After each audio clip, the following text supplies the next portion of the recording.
मित्रांनो, लाडक्या बहिणींसाठी अतिशय धक्कादायक बातमी आहे। 22% महिलांनाच पैसे मिळणार। तुम्ही या यादीमध्ये आहात का नाही कसं चेक करायचं सांगतो। त्या 22% मध्ये तुम्ही आहेत का नाही। सरसकट 21 रुपये मिळणार नाही। नवीन 3 ते 4 नियम लागू झालेले आहेत। कधी मिळणार पैसे, किती मिळणार पैसे, हा एक मोठा आता इथं सवाल उपलब्ध झालेला आहे। सवाल हा पुढे आलेला आहे। लक्षात घ्या, 22% महिला इथं आता या पुढच्या हप्त्यासाठी ज्या पात्र होणार आहेत तर त्यामध्ये संख्या वाढणार आहे, टक्केवारी वाढणार आहे। परंतु काही महत्त्वाचे निकष इथं आता आपल्याला समोर आलेले पाहायला मिळत आहेत। सरसकट जे आपण म्हणत होतो की 21 रुपये मिळणार, तर ते तसं नाही। जरी तुमचा पहिला फॉर्म अप्रूव्ड असेल तरी पुढचा हप्ता येणार का नाही हे नियमच ठरवणार आहेत। तर ते कोणते नियम आहेत, काय आहे नियमावली, कसं काय होणार आहे सगळी प्रोसेस, हे सगळं आपण या व्हिडिओमध्ये पाहणार आहोत। सर्वात महत्त्वाचं म्हणजे काय, हे जे नवीन नियम लागू झाले ते आजपासून लागू झालेले आहेत। आणि सगळ्यात महत्त्वाचं काय, जरी तुमचा फॉर्म पेंडिंग असला, जरी तुमचा फॉर्म अप्रूव्ड असला तरी ते सगळे नियम लागू असणार आहेत। जर तुमचा फॉर्म पेंडिंग असेल आणि हे नियमानुसार जर तुम्ही बसले नाही तर तुमचा फॉर्म हा अप्रूव्ड होणार नाही। एवढंच काय, तर तुमचा जो काही फॉर्म आहे तो बाद केला जाणार आहे। पेंडिंग वरून डायरेक्ट बाद केला जाणार आहे। आणि जरी तुमचा फॉर्म हा अप्रूव्ड जरी असेल तरी सुद्धा फॉर्म अप्रूव्ड वरून तो डायरेक्ट बाद केला जाईल। आता बाद केल्यानंतर त्या फॉर्मचं काय होणार, तुमच्या पैशांचं काय होणार, हे आपण सगळं बघणार आहोत। काय आहेत ती निकष, कोणती कारणं इथं महिलांच्या डोकेदुखी ठरतायत, महिलांची डोकेदुखी वाढवतायत, हे आपण या व्हिडिओमध्ये पाहणार आहोत। कारण आता सरसकट पैसे मिळणार, सर्व लाडक्या बहिणी इथं वाट पाहत असतानाच एक मोठी खबर आलेली आहे की सरसकट महिलांना पैसे मिळणार नाही। त्यामुळं लाडक्या बहिणींची डोकेदुखी आपल्याला इथं वाढताना पाहायला मिळत आहे। तर बघूया आपण काय आहे विशेष आजचं, आणि 21 रुपयांचं काय होणार आहे। तुम्हाला तर माहिती आहे की दररोजच लाडक्या बहिणी योजनेवरती काही ना काही निर्णय निघत आहेत। आणि ठरल्याप्रमाणे महायुती सरकार जे काही म्हणलं होतं निवडणुकी अगोदर की आम्ही लाडक्या बहिणींचे जे काही पैसे आहोत ते आम्ही नोव्हेंबरच्या शेवटच्या आठवड्यात तिथं देणार आहोत। तर तिथं सुरुवात सुद्धा झालेली आहे, परंतु सगळ्या महिलांना तिथं पैसे येत नाहीत, हे तुम्ही बघितलं असेल आता। तर काहीच निवडक महिला तिथं दररोज टप्प्याटप्प्याने तुमच्या अकाउंटला पैसे येताना पाहायला मिळत आहे। आपण सर्व माहिती व्हिडिओमध्ये पाहणार आहोत। तर सर्वप्रथम जर तुम्ही आपल्या चॅनलवरती आला असाल तर चॅनलला पहिल्यांदा सबस्क्राईब करा। कारण काय होतं, तुम्ही व्हिडिओ तर पाहता पण व्हिडिओ पाहण्याच्या नादात तुम्ही सबस्क्राईब करायचं विसरून जाता, आणि मग सबस्क्राईब जर तुम्ही नाही केलं तर मग तुमच्यापर्यंत महत्त्वाचे अपडेट्स येत नाहीत। तर पहिल्यांदा चॅनलला सबस्क्राईब करा, व्हिडिओ हा जास्तीत जास्त शेअर करा। कारण मित्रांनो, सगळ्यात महत्त्वाची बातमी आहे। आपण बघत आहोत की ज्यावेळेस लाडकी बहीण योजनेचे लाडके भाऊ एकनाथ शिंदे हे ज्यावेळेस जिंकले त्यावेळेस त्यांनी मोठी घोषणा केली। कारण लाडक्या बहिणी सगळ्याच उत्सुक आहेत की आमचा दादा मुख्यमंत्री होणार। पण तिथे एक आता मोठी पेच तयार झालेली आहे। लाडके जे मुख्यमंत्री आहेत एकनाथ शिंदे यांनी राजीनामा दिलेला आहे। तर आता तिथं महत्त्वाची 1-2 प्रश्न आहेत की आता नवीन मुख्यमंत्री कोण होणार। पुढे नाव तर फडणवीस साहेबांचं येत आहे। तर तुम्हाला काय वाटतं, फडणवीस साहेब मुख्यमंत्री व्हायला पाहिजेत का एकनाथ शिंदे मुख्यमंत्री व्हायला पाहिजेत, हे तर तुम्ही सांगू शकता। कारण सगळ्यांच्या मनात तर एकनाथ शिंदे आहेत, फडणवीस सुद्धा चांगले आहेत, तेवढेच ते कर्तबगार सुद्धा आहेत। परंतु जनतेच्या मनात काय आहे आपण इथं तुम्ही कमेंट सेक्शन सुद्धा सांगू शकता की नेमकं कोणते आमदार तिथं मुख्यमंत्री म्हणून तुम्हाला आवडतील। आता लाडक्या बहिणीचं सगळं लक्षात घ्या, जसं महायुती सरकारनं सांगितलं होतं की आम्ही जसं निवडून आलो तसं तुमच्या अकाउंटला पैसे टाकू, परंतु इथं आता नियम पाहिल्यास केवळ 22%च लाडक्या बहिणी पात्र ठरत आहेत।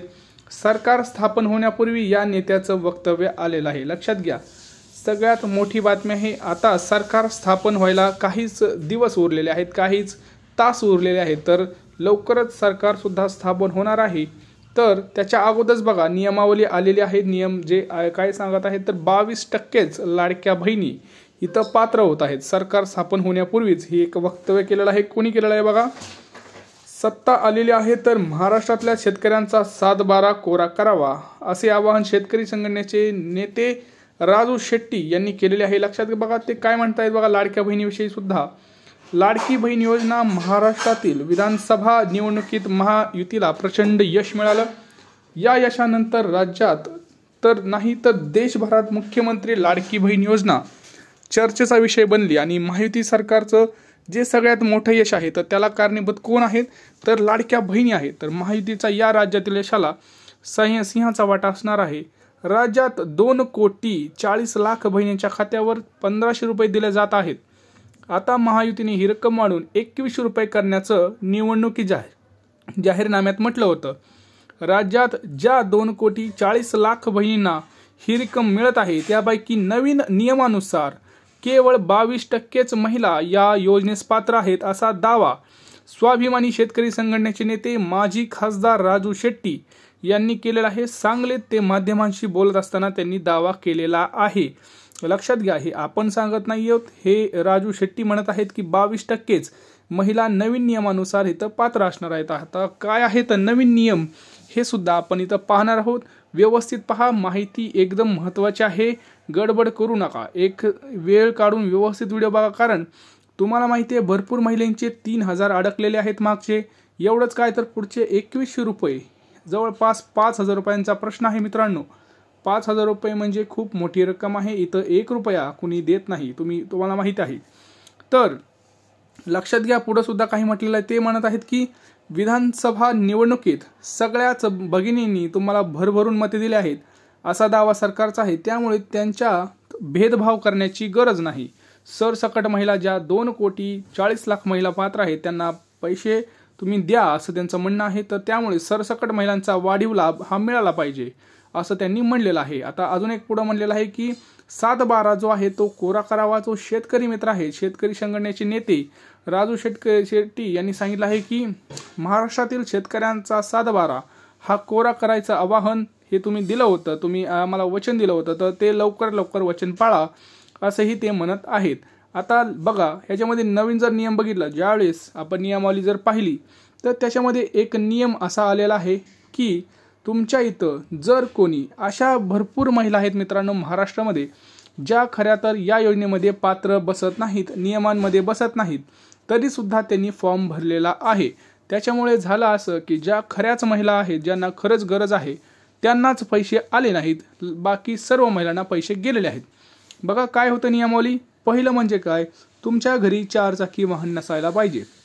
आता हा नियम लागू झालेला आहे। 4 चाकी ज्याच्या घरी आहे त्याची पडताळणी चालू आहे, ज्याच्या घरी 4 चाकी आहे त्याचं डायरेक्ट पेमेंट कॅन्सल होणार आहे, त्याला 1ही रुपया येणार नाही।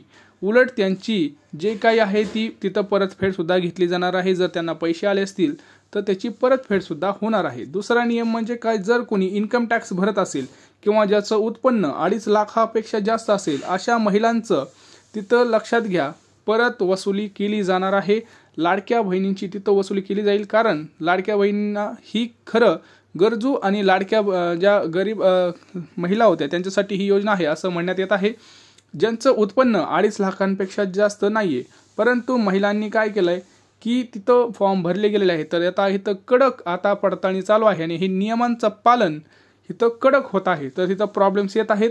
तिसरं म्हणजे काय, तर तुम्ही कुठलीही सरकारी योजनेचा आधी लाभ घेतलेला गेला नाही पाहिजे, जसं की संजय गांधी निराधार योजना, याच्यामध्ये भरपूर महिलांनी आधी भाग घेतला होता, त्याचा लाभ सुद्धा घेतला होता आणि परत त्यांनी लाडकी बहीण योजनेचा फॉर्म भरला आणि मग त्यांना तिथं प्रॉब्लेम्स पाहायला मिळत आहेत। आता त्यांना पुढचे हप्ते येणार नाहीत। लक्षात आले हे नियम, या नियमात जर तुम्ही बसत असाल तर तुम्हाला पैसे येणार नाहीत, उलट तुमची वसुली देखील होऊ शकते।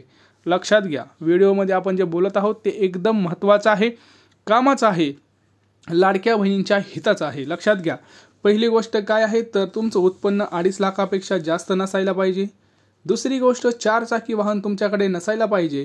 तिसरी गोष्ट तुम्ही सरकारी कुठेही योजनेचा लाभ घेतलेला नसायला पाहिजे ज्याची रक्कम 1,500 रुपयापेक्षा जास्त असेल।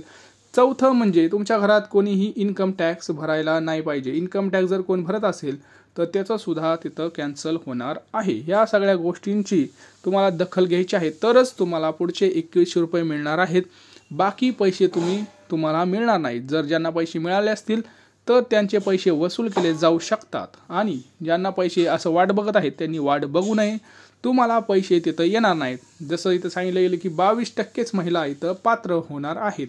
तर बघूया आता त्याच्यामध्ये ह्या नियमानुसार तुम्हाला कळालंच असेल की तुम्ही इथं पात्र आहात का नाही। अशाच नवनवीन व्हिडिओच्या आणि अपडेटसाठी आपल्या लाडक्या बहिणीच्या योजनेसाठी किंवा कोणतीही योजना असू द्या, आधार कार्डविषयी माहिती असू द्या, पॅन कार्डविषयी माहिती असू द्या, सगळी माहिती आपल्या यूट्यूब चॅनलवरती मिळत असते. यासाठीच आपल्या चॅनलला आधी सबस्क्राईब करून ठेवा. आम्हाला माहिती आहे आमचे व्हिडिओ तुम्हाला फार आवडतात, त्यामुळं चॅनलला आधी सबस्क्राईब करा आणि बेल आयकॉन म्हणजे घंटीचं बटन दाबून ठेवा, जेणेकरून मी जसा व्हिडिओ टाकेल तसा तुमच्यापर्यंत पोहोचेल. आणि नवनवीन अपडेट आपण दररोज घेऊन येत असतो लाडक्या बहिणीसाठी, त्यामुळं पटकन चॅनलला सबस्क्राईब करून ठेवा. भेटूया पुढच्या व्हिडिओमध्ये. तोपर्यंत जय महाराष्ट्र. तुम्हाला काही प्रश्न असतील तर ते नक्की विचारा. तुम्हाला कोण वाटते राज्याचा मुख्यमंत्री कोण व्हायला पाहिजे, कोण हवा आहे तुम्हाला नवीन चेहरा, कमेंट सेक्शनमध्ये नक्की कळवा. जय महाराष्ट्र.